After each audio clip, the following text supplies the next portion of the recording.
ஸ்ரீ காளிமாதா ஜோதிடம் உலக புகழ்பெற்ற ஜோதிடர் பண்டித் மகாராஜா. காதல், கல்யாணம், உத்தியோகம், வியாபாரம், கல்வி, குழந்தை பாக்கியம் மற்றும் மந்திர சூனிய பிரச்சனைகளுக்கு நிரந்தர தீர்வு. வணக்கம். மீண்டும் மற்றொரு ராஜ்யம் நிகழ்ச்சியினூடாக சந்தித்திருக்கின்றோம்.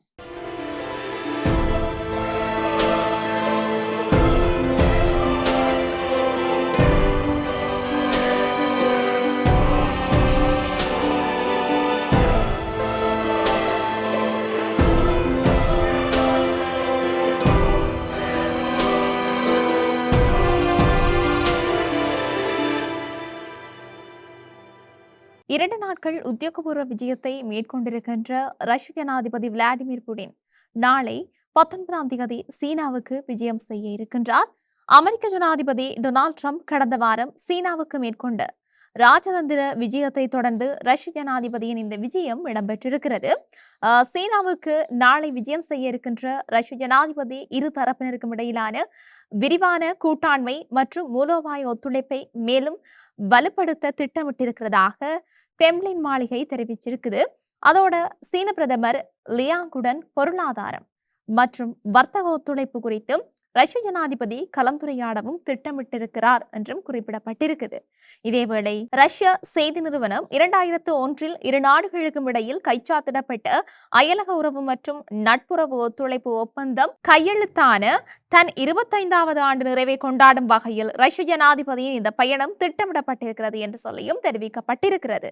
அமெரிக்க ஜனாதிபதி டொனால்ட் ட்ரம்ப் சீனாவுக்கான பயணத்தை நிறைவு செய்து கொண்டு புறப்பட்டு ஒரு நாள் கூட கடந்த நிலையில் ரஷ்ய ஜனாதிபதியின் பெய்ஜிங் விஜயம் குறித்து அறிவிக்கப்பட்டமை தெரிந்த விடயமே. இப்படி இருக்க மூலோபாய பெட்ரோலிய இருப்புகள் மற்றும் திரவ எரிவாயு விநியோகம் தொடர்பான ஒப்பந்தங்களில் ஐக்கிய அரபு எமிரேட்ஸும் இந்தியாவும் கைச்சாத்திட்டிருக்கின்றன.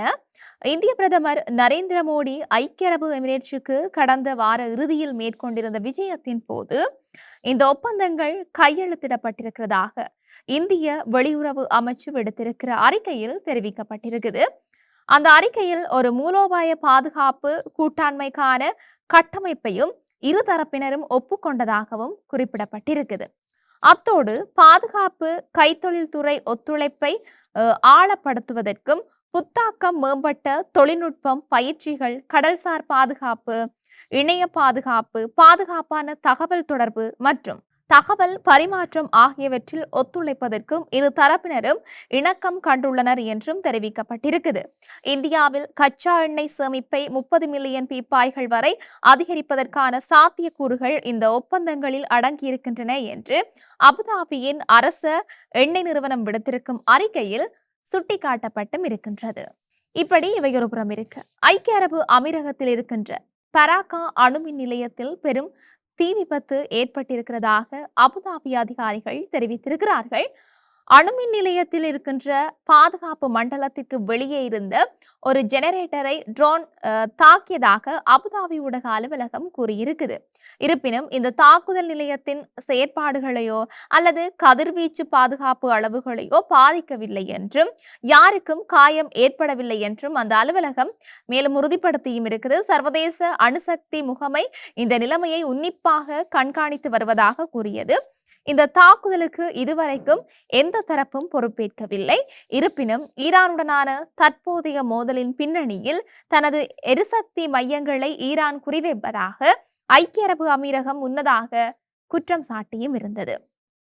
பிப்ரவரி 28 அன்று அமெரிக்காவும் இஸ்ரேலும் இணைந்து ஈரான் மீது நடத்திய தாக்குதலால் தொடங்கிய இராணுவ சூழலுக்கு பிறகு அமெரிக்க இராணுவ தளங்கள் அமைந்திருக்கின்ற ஐக்கிய அரபு அமீரகம் உட்பட வளைகுடா நாடுகளில் இருக்கின்ற பொதுமக்கள் மற்றும் எரிசக்தி உட்கட்டமைப்புகளை குறிவைத்து ஈரான் அவ்வப்போது தாக்குதல்களை நடத்தி வருகிறது. அமெரிக்க அதிபர் டொனால்ட் ட்ரம்ப் ஹார்முஸ் நீரிணையை திறப்பதற்கான கடற்படை நடவடிக்கையை அறிவித்த பின்னர் ஐக்கிய அரபு அமீரகம் மீதான இதுபோன்ற தாக்குதல்கள் அதிகரிச்சிருக்கிறதாக கூறப்பட்டிருக்கின்றமையும் இங்கு சுட்டிக்காட்டத்தக்க ஒரு விடயமாக இருக்கின்றது. தொடர்ச்சியாக மத்திய கிழக்கு முழுவதும் கடந்த பல மாதங்களாக நீடித்து வரும் மோதல்களை தொடர்ந்து யுரேனியம் கையிருப்பு தடைகளை தளர்த்துதல் மற்றும் போர் இழப்பீடு ஆகியவை தொடர்பான பேச்சுவார்த்தைகள் முடங்கியிருக்கின்றன. இந்த நிலையில் அமெரிக்க ஜனாதிபதி டொனால்ட் ட்ரம்ப் ஈரானுக்கு புதிதாக எச்சரிக்கை விடுத்திருக்கிறார். ஈரானுக்கு நேரம் விரைந்து கொண்டிருக்கின்றது, அவர்கள் மிக வேகமாக செயல்பட வேண்டும், இல்லையென்றால் அவர்களிடம் எதுவும் மிஞ்சி இருக்காது, காலம் பொன்னானது என்று ட்ரம்ப் தன்னுடைய ட்ரூத் சோஷியல் பக்கத்தில் எழுதியிருக்கிறார். பேச்சுவார்த்தைகளை மீண்டும் தொடங்குவதற்கான அமெரிக்காவின் முக்கிய நிபந்தனைகளை ஈரானிய ஊடகங்கள் வெளிப்படுத்திய சில மணி நேரங்களுக்கு பிறகு ட்ரம்ப் கருத்துக்கள் வெளிவந்தன. அதாவது ட்ரம்பினுடைய அந்த கருத்துக்கள் வெளிவந்திருக்கின்றன.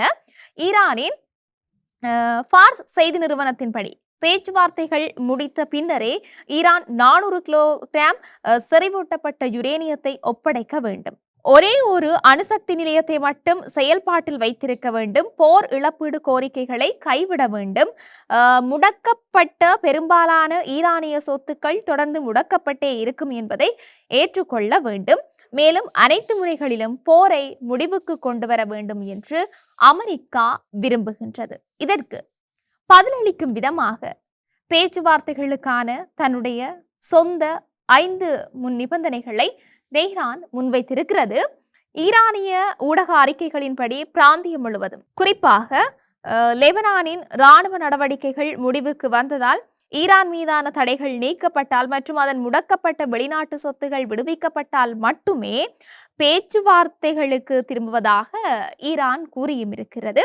மேலும் போரினால் ஏற்பட்ட சேதங்களுக்கு இழப்பீடு மற்றும் ஹார்முஸ் ஜலசந்தியின் மீதான தனது இறையாண்மையை அங்கீகரிக்க வேண்டும் என்று சொல்லியும் ஈரான் கோரியிருக்கின்றமை இங்கு சுட்டிக்காட்டத்தக்க ஒரு விடயமாகவே இருக்கின்றது. இப்படியான சூழ்நிலையில் அமெரிக்காவில் வான் சாகச நிகழ்ச்சியின் போது 2 போர் விமானங்கள் மோதி விபத்துக்குள்ளான சம்பவம் நிகழ்ந்திருக்குது. இந்த விபத்தில் அதிர்ஷ்டவசமாக விமானிகள் 4 பேரும் உயிர் தப்பியிருக்கிறார்கள். அமெரிக்காவின் இடாஹோ மாகாணத்தில் இருக்கின்ற மவுண்டன் ஹோம் விமானப்படை தளத்தில் விமான சாகச நிகழ்ச்சி நேற்றைய தினம் நடந்திருந்தது. 8 ஆண்டுகளுக்கு பிறகு நடத்தப்பட்ட இந்த சாகச நிகழ்ச்சியில ஆயிரக்கணக்கான மக்கள் கலந்து கொண்டிருந்தார்கள். அப்போது யாரும் எதிர்பார்க்காத வகையில் அமெரிக்க கடற்படைக்கு சொந்தமான 2 போர் விமானங்கள் நடுவானில் மோதிக்கொண்டன. 2 விமானங்களும் உடைந்து கீழே விழுந்ததில் அந்த பகுதியில் கரும்புகை கிளம்பி இருந்தது. விமானம் விபத்துக்குள்ளான போது சாதுரியமாக செயல்பட்ட விமானிகள் பத்திரமாக பாராசூட் மூலமாக வெளியேறியும் இருந்தார்கள். இதனால் எந்த உயிர் சேதமும் ஏற்படவில்லை. விபத்து குறித்து உயர்மட்ட விசாரணைக்கு உத்தரவிடப்பட்டும் இருக்குது. இந்த விபத்தை தொடர்ந்து நேற்று நடைபெற இருந்த மற்ற சாகச நிகழ்ச்சிகளும் ரத்து செய்யப்பட்டமை இங்கு குறிப்பிடத்தக்க ஒரு விடயமாகவே இருக்கின்றது. இப்படி இருக்க உலகளவிய ரீதியில் இன்னும் என்னெல்லாம் நடக்கப் போகின்றது என்று நாங்களும் பொறுத்திருந்து பார்க்கலாம். மீண்டும் மற்றொரு பதிவினூடாக சந்திக்கலாம். வணக்கம்.